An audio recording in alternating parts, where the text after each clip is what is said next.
Back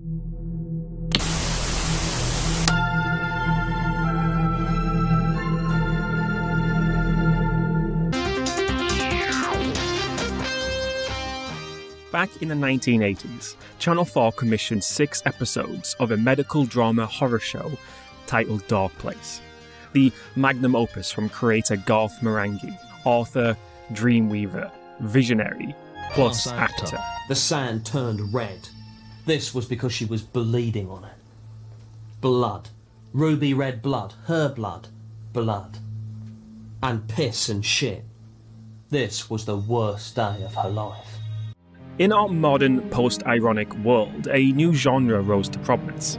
A type of media that could only take off with a generation that gets their chuckles from anti-comedy. That is, of course, the so-called so bad it's good genre.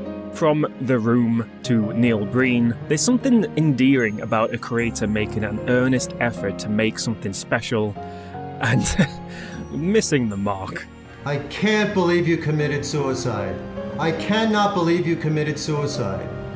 How could you have done this? How could you have committed suicide?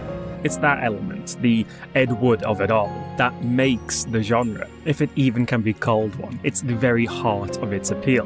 Haven't you heard of suspension of disbelief? It's why I, and many others, struggle to connect with so bad they're good projects that are designed to be that way. You can almost not blame them. It sure is tempting to look at Birdemic and say, oh, was that all it takes to be funny now? And pushing out a The Dead Don't Die. You really want to know? Yes! I want to know! I really want to know! Okay. I know because I've read the script.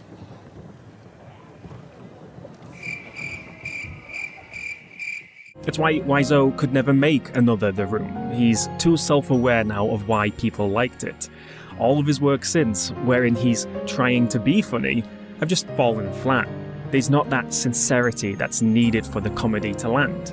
If we look at other examples without that heart, you're left with the comedy, but there's nothing particularly skillful or clever in making something purposely bad. So, why does Darkplace work? What is it doing that other shows aren't? Why is it one of my favourite shows of all time? Well, we're going to look at it today, and we're going to establish the 3 core strengths of Garth Marenghi's Darkplace. You're going to understand what exactly makes it such a horror comedy masterpiece. I hope you're sitting uncomfortably. You're a fool to walk away from this. You're a fool. You're a fool. You're a fool. You're a fool. You're a fool. You're a flipping fool. So I told a bit of a fib at the beginning. Initially beginning its life as a series of stage productions during comedy festivals, for those that haven't seen it, Darkplace was actually made in 2004, created by Matthew Holness.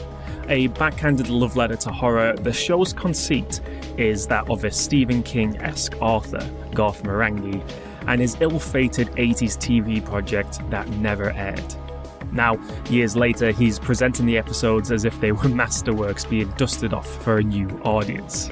The show within the show follows rival doctors Rick Douglas and Todd Rivers as they deal with a myriad of strange occurrences after a portal to hell is opened underneath Darkplace Hospital. Larry?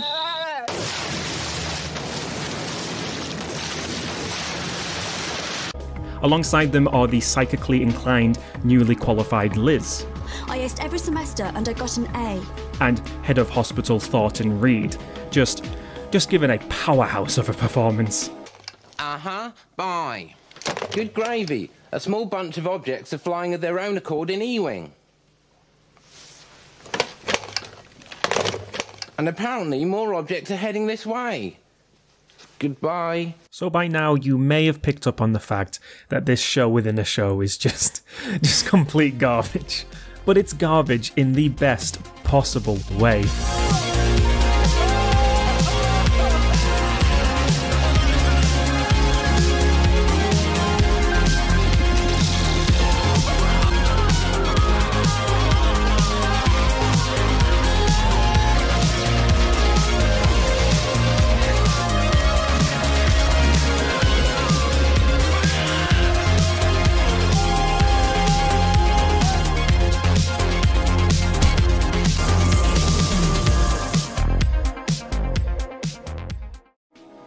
Of course, the writers and the actors are all in the know. But what makes it work where others don't are the layers of irony the setup establishes. The show within another show. Holness is playing a man who thinks he's a genius, making an awful show that he thinks is redefining the horror landscape. But the so-called powers that be became too scared to show it, and jipped me. Much in the same way that women have done ever since they sniffed out my money. And to that end, I can't stress enough how important the interview cut-ins are to the comedy of the show. They establish the necessary motive and delusion of all the main cast, building this context that allows the jokes to land as well as they do. Take, for instance, this scene where Douglas confronts a sick child. Good news. You're gonna be alright. Thanks to you. Now here are those prescription drugs you couldn't afford. I bought them out of my own pocket. Don't thank me. So if presented alone in another project, the scene's amusing in its hammy attempt to create a touching moment, for sure. But then it's followed up by... Yes, buddy? I owe you everything. If you need any help, you could always rely on me. That means a lot. I punched one of the child actors who was working on set because they were rude about Garth writing. For projects that are made bad on purpose, they usually just stop at, this scene is funny because it's poorly acted. Here, the idea is fully realised. It's, this scene is funny because the actors are genuinely thinking they're giving groundbreaking performances in just the worst production ever made. And we get to see that both on and off camera. It's a fully realised idea. They all have their own quirks, living in various types of denial of what they've made. For instance, Lerner, Marenghi's agent turned actor, is totally oblivious to how the show could possibly be bad. If you go to a puppet show, you can see the wires, but it's about the puppets. It's not about the string. You go to a Punch and Judy show and you're only watching the wires, you're a freak. Marenghi is fully in the delusion that the issues with production and writing are part of some kind of groundbreaking bad boy creator style he wants for himself. There's those elements of Stephen King shining through again. And Todd seems to be the most self-aware of all at the quality of the show, yet he genuinely believes he's elevating it through his performance. You and he were buddies, weren't you? Need I say more? Need I say more? Oh, and Liz may or may not have been killed by Lerner. You can imagine how under another director, at least one of them would be some kind of surrogate used to explain the jokes. But it's about respecting the audience. We don't need training wheels. We get it. Look, the mist is retreating. She's right, the mist is retreating. You're both right, it is retreating. So that's the take we're going with. That just happens. You maybe knocked the mic. Even though it's fictional and staged, it's still really endearing to see these characters just try their best and just completely fuck it up. I take that over the more modern style of Disney comedy that's taken off. You know, smarmy Marvel characters making little quips and winks to the audience, letting us know that they're aware of how stupid everything is. Sorry, what was your name again? Dr. Otto Octavius. Wait, no, seriously, what's your actual name? Remember to take all your personal belongings and be sure to tip your driver. What? This is funny to you? I just almost got killed. It's very overly sardonic to make something really bad and then highlight that fact. I like to call it the yuck effect. No. Give me Rick Douglas on a rooftop pontificating incoherently. Give me this piece of shit car. I love it. Now, of course, that's not all the show has going for it.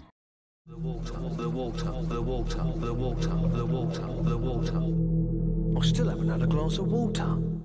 The comedy can be as sincere as it wants, and it certainly helps stop the jokes stall at the gate. But it still won't land if the quality of the writing isn't good. And even then, at just 6 episodes, surely eventually over the years fans would get burnt out rewatching it, right? Well, that's the second part of the show's magic. True to its British heritage, it's a short TV show, but infinitely rewatchable. It's littered with tiny, missable details that beg the viewers to revisit it again and again.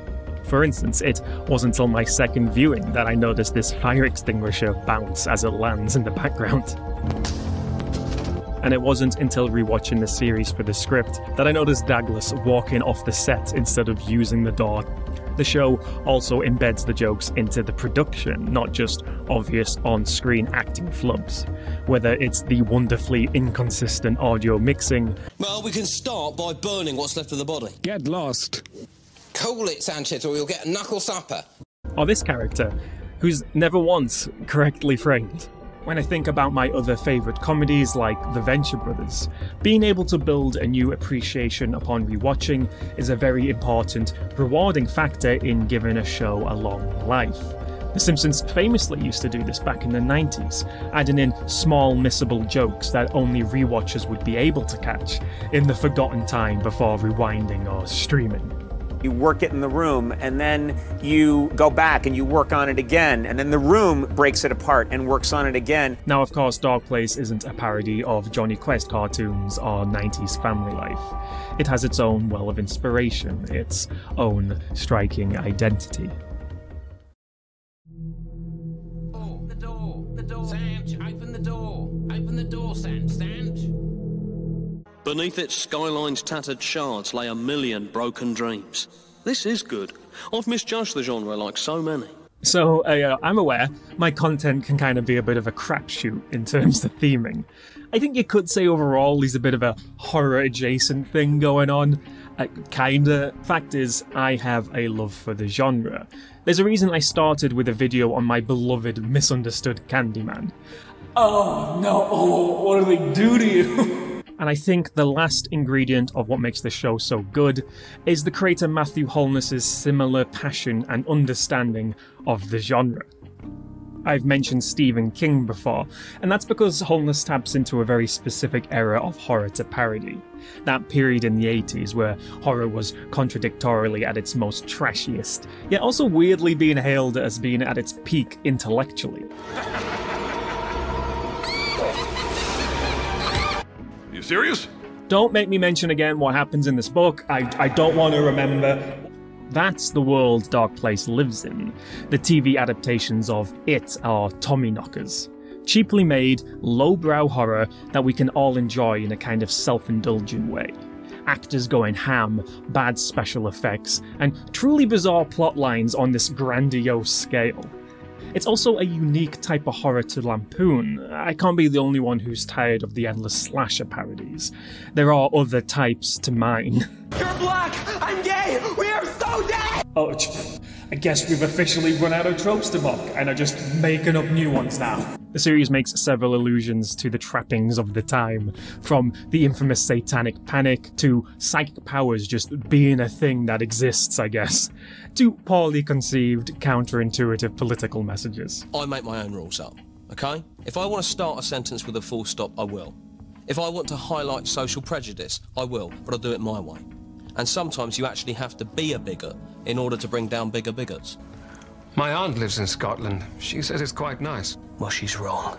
Most horror parodies I see tend to be overly cartoony and parody the entire concept. The jokes will often stop at, "Oof, isn't it silly when a main character does something stupid?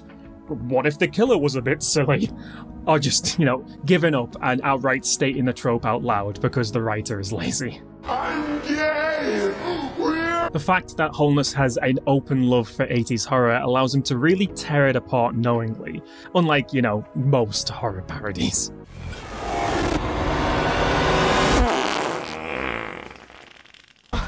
Yeah! I kicked you in your ghost balls! I got something for you! There'll be an episode where Marenghi tries to tackle the stigma of HIV through the metaphor of a broccoli disease. Basically a parody of It Follows before that was ever made. Watch out for the STI ghost! It's following! Intellectually, the fictional Darkplace is working on a wavelength that's not so unlike exploring the topic of bigotry with a child-eating clown.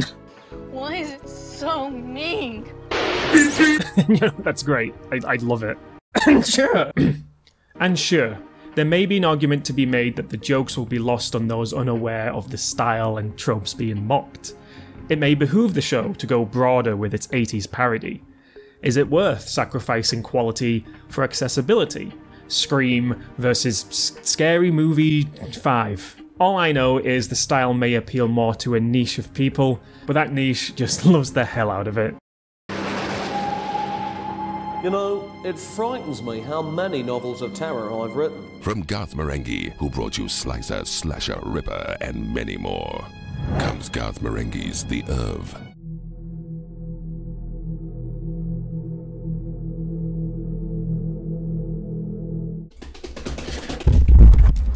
So, an established sense of sincerity, an attention to the details, and a true love of the horror genre. These are the three core strengths that make Darkplace work, and keep it a show that people will continue to revisit for years to come.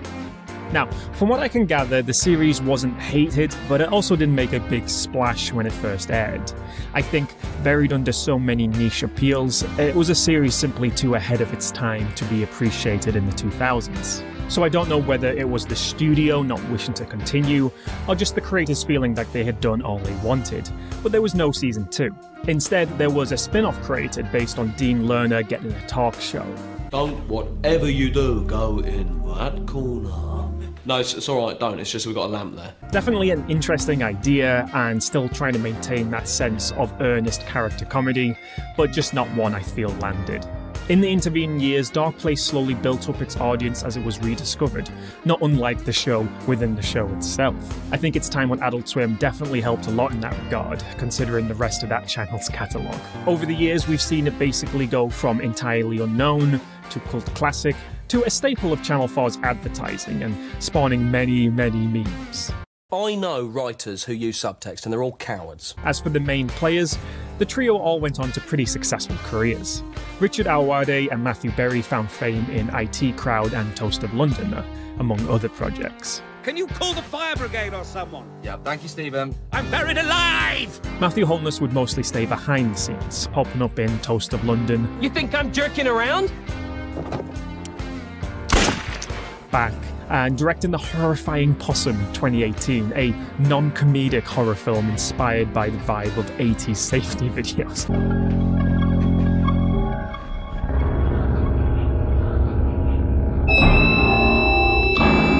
Oh, no, thank you. Just last year, actually, he resurrected the Garth Marenghi character by releasing an actual book under the pseudonym. I strongly recommend the audio reading, done by the man himself. It's perfect for fans of the character who've been waiting all these years for more content. Something was pouring from his mouth. He examined his sleeve. Blood? Blood. Crimson, copper-smelling blood. His blood. Blood. Blood. Blood. And bits of sick. Thank you so much for watching. Intentionally bad comedy is a very mixed bag, but it's very interesting as a subgenre. One day I'd love to cover Black Dynamite, which did what Darkplace did to the blaxploitation genre. If you have any other recommendations or thoughts, just please leave them in the comments below. I basically live there now. In any case, I hope you do check out Darkplace. It's a series that could always do with more love. For next time, I'm kinda in between two projects. It'll either be a very special classic Japanese horror film that tackles really interesting topics, or a truly bizarre game that has an incredibly bizarre backstory. In any case, I'll see you next time. Remember to stay spooked. She's smooth, like ice, cold to the touch, and it isn't very nice when you left alone. Your lady treats you bad, leaves you hanging on the phone. Take off, shove your loving on the wheel, put the pedal to the floor, cause you're heading for the hills. Got to get away, can't take it no more. Man, you don't need this, leave her at the door. The door. Sanch, open the door. Open the door, Sanch.